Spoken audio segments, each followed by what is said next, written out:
지난 시간에 했습니다. 지난 시간이죠. 내란의 중요 임무 종사자로 보여요. 아니면 그 사이에, 가담자 사이에 어디인가 걸쳐 있을 겁니다. 윤석열의 비상계엄을 사전에 막지 않았어요. 막기는커녕 동조했고 말로만 반대했다는 겁니다. 비굴한 사람이죠. 총리였는데 윤석열 탄핵을 가결한 이후에 대통령 권한 대행으로서의 행태는 윤석열하고 거의 같았어요. 쥐새끼죠.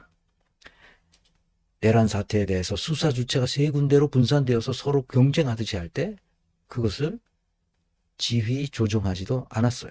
지금까지 경호처를 지휘하지 않아서 심각한 문제가 생기고 있습니다. 내란 상태가 지속되고 있는데도 자신은 국회의 본능을 무시하고 있습니다. 내가 이 사람을 코딩해야 되겠다. 그렇게 마음을 먹었죠. 그래서 코딩했습니다. 이거 보셨죠, 이미.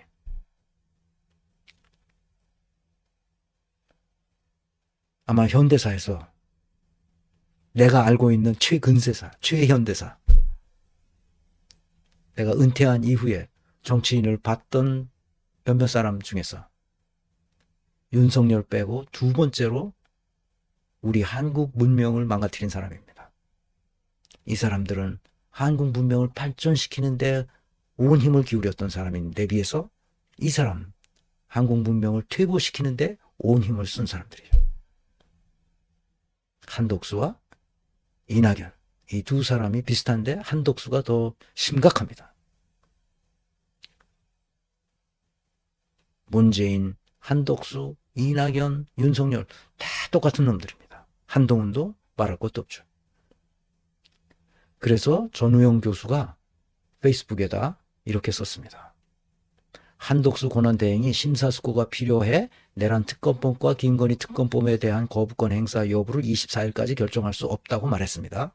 군대를 동원해 헌법기관을 공격한 행위가 내란인지 아닌지 모른다는 자가 심사숙고한다고 지혜로워질 리 없습니다. 지식은 양심과 결합할 때 지혜가 되지만 양심과 이별하면 교활이 됩니다.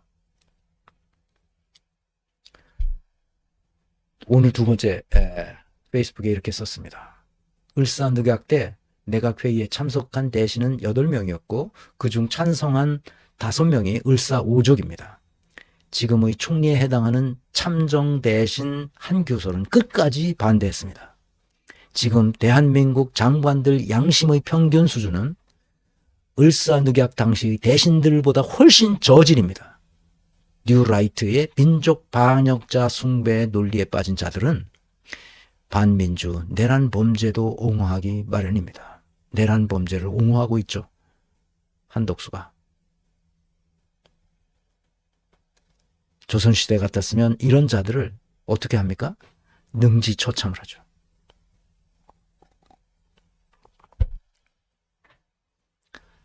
제가 영양진단, 지금까지 영양진단 결과에 대해서 총평을 한 적이 없습니다. 그렇지만 처음으로 한독수를 만나서 총평해야 되겠다는 생각이 들어서 총평을 썼습니다. 3가지죠. 도구적 영양, 추상화 영양, 목적정적 영양. 이 3가지 종류에 대해서 총평을 썼는데 아마 서로 중첩되고 반복되는 것도 있습니다. 왜냐하면 영양 요소들끼리 서로 상호작용하는 그런 것들이 있기 때문에 그렇습니다. 한독수는 윤석열의 비상계엄 선포와 관련하여 사태 파악을 제대로 못한 채 국무총리로서 반드시 막았어야 할 계엄령을 그저 말로만 반대했다는 주장을 했다. 계엄 선포 직전에 벌어진 5분 정도의 국무회의에서 국무총리로서 무책임한 행태를 보였고 비상계엄이라는 중차대한 국가적 재앙 앞에서 그것이 어떤 의미가 있는지조차 전혀 파악하지 못했다. 국가의 운명을 가를 중차대한 상황을 파악할 수 있는 분석적 개념적 사고력이 거의 없다. 인류 문명사적 발전 과정에서 사고력이란 바로 이런 위급한 상황에서 활용하라고 진화되어 왔다. 근데 얘는 진화가 아직 안 된 거예요. 그러니까 원시인 상태에도 못한 거죠. 사고력이 하버드 대학 나오면 사고력이 있는 게 아니야. 서울대학 나와서 사고력이 있는 게 아니라고. 서울대와 하버드대를 나왔다는 것 말고는 할 줄 아는 게 무엇인지 모를 정도로 자신의 직무에 무능하다는 사실이 이번 윤석열의 내란 사태에서 명확히 드러났다. 그동안 공직에서 유능한 척 있어빌리티를 드러냄으로써 국민 대다수를 속였다. 이런 점에서 윤석열, 문재인, 이낙연과 같은 부류라고 할 수 있다. 내각을 하나의 팀으로 만들어 리더로서 책임감을 가지고 온 에너지를 쏟아부어 공익을 위해 헌신하는 모습은 찾아볼 수 없었다. 추상화 역량입니다. 국무총리로서 국정 운영의 개념도 비전도 조직을 이끌 수 있는 리더십 스킬도 어떤 것도 전혀 알 수 없다. 국무위원들의 행태를 제대로 통할하고 감독할 수 있으려면 스스로 어느 정도의 창의성과 미래지향성을 가지고 있어야 할 텐데 그런 것도 보이지 않는다. 도대체 우리 사회가 가지고 있는 문제점과 그것을 해결하기 위해 이 시대가 무엇을 요구하는지조차 전혀 모르고 있다. 자기 존재와 역할 존재, 제가 강의 때 여러 번 했었던 셀프 사인과 알스 사인이죠. 로서의 의미를 이해하지 못하고 있다. 1949년생으로 고위공직자가 되었다면 그동안 산전수전을 다 겪었을 텐데 역사의식도 시대정신도 없이 살아온 것으로 보인다. 오직 출세의 기회만 노리고 이기적 욕망을 불태웠던 것으로 넉넉히 추론할 수 있다. 삶의 서사가 아내의 주술적 태도를 용인하고 있을 뿐이다. 대통령 직무를 보좌하는 직무라고 헌법적 명령이 있음에도 그것이 무엇을 의미하는지조차 모르고 있으며 내란 이후에도 내각을 올바른 방향으로 제대로 통솔하지 못했다. 지휘하고 조정하는 일도 못했다. 한국의 문명을 발전시키려면 어떻게 해야 한다는 확고한 신념을 가지고 있지 않다. 출세를 위해 좋은 인간관계를 유지해 왔을 뿐이다. 부패한 친일 독재 세력을 적폐 세력으로 정리하기는커녕 윤석열이 친일적 광기, 주술적 광기를 파악해서 제한해야겠다는 마음가짐조차 없다. 국정 운영을 위한 장기적인 비전이 없다. 한마디로 왜 자신이 그렇게 어마어마한 자리를 차지했는지조차 전혀 이해하지를 못하고 있다. 오히려 그런 자리를 즐기고 있을 뿐이다. 목적지향적 역량, 역사의식과 시대정신으로 무장하지 않은 채 겉모양만 치장하여 권력자에게 아부하면서 현상 유지만 하려는 생각으로 정치를 해왔다. 이는 개인적 출세가 삶의 목표처럼 보인다. 국민적 고통 상황을 조기 종식시키려는 노력 없이 고위 공직자로서 개인적 출세를 위한 성취주향성을 가지고 있음을 드러냈다. 김건희가 윤석열을 쥐잡듯이 하는 것을 온 세상이 다 알고 있고 대통령실이 무속의 냄새가 나는 것을 해군 의장대 대장이었던 노은결 소령도 알고 있었는데 국무총리라는 사람이 그런 사정 파악도 못했고 설사 파악했더라도 그것을 그냥 내버려 두었다는 것은 그저 개인적 이득만 챙기면 된다는 식의 정신상태였다. 오히려 그 태연함에 놀라울 정도이다. 최하영의 남편 출세를 위한 주술적 제도를 알고 또 방치했다는 것은 자신도 그런 반지성적, 반윤리적 행태, 즉 도덕적 무분별성에 충분히 동조했다고 넉넉히 추론할 수 있다. 그래서 국가적 재앙인 내란 사태와 관련하여 한덕수가 사회적으로 국가와 민족을 위해 한 것이 무엇인가? 없다. 오히려 사적 이익만 챙겼을 뿐 공익 차원에서는 커다란 해악을 끼쳤음이 분명하다.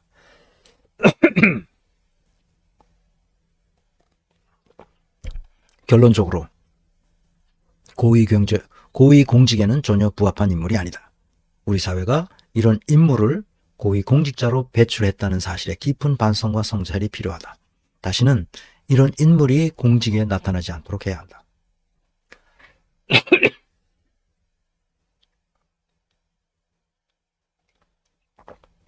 나는 사실 이걸 쓰면서 막 눈물이 났어요.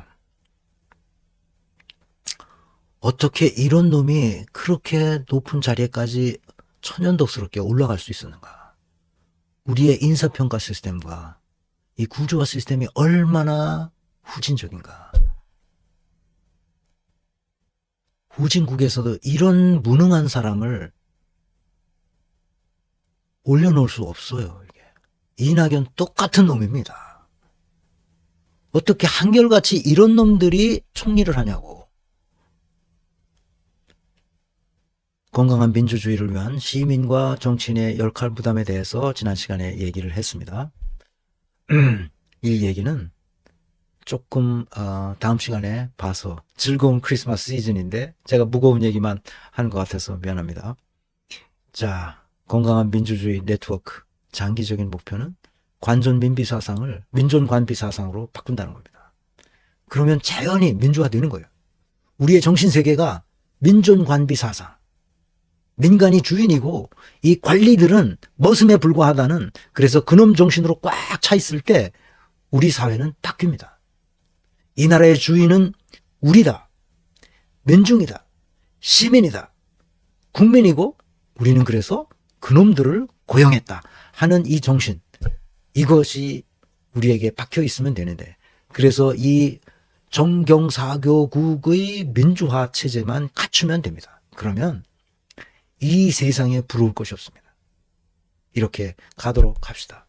건강한 민주주의 네트워크에 여러분 가입해 주시고 회원이 되어 주셔서 우리 같이 공부하고 같이 즐기면서 이 세상을 바꿔 나가도록 합시다. 지금 우리가 해야 할 일이 엄청 많은데 제가 이 강의 준비하다가 가끔 그런 생각을 합니다. 이걸 준비하지 않고 그냥 말로만 메모지 몇 개 갖다 놓고 말로만 좀 할까, 이거 만드는 게 귀찮아져 좀.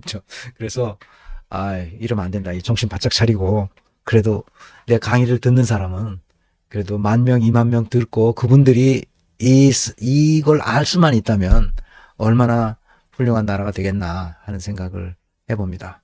그래서 10,000명 20,000명 그 네트워크에 들어오셔서 뭡니까, 건민내 회원으로 꼭 가입해 주시길 바랍니다. 오늘 강의는 여기까지고요. 다음 시간에는 크리스마스 특집으로 즐겁고 건강한 민주주의, 직전 민주주의로 전환하는 이야기를 해보겠습니다.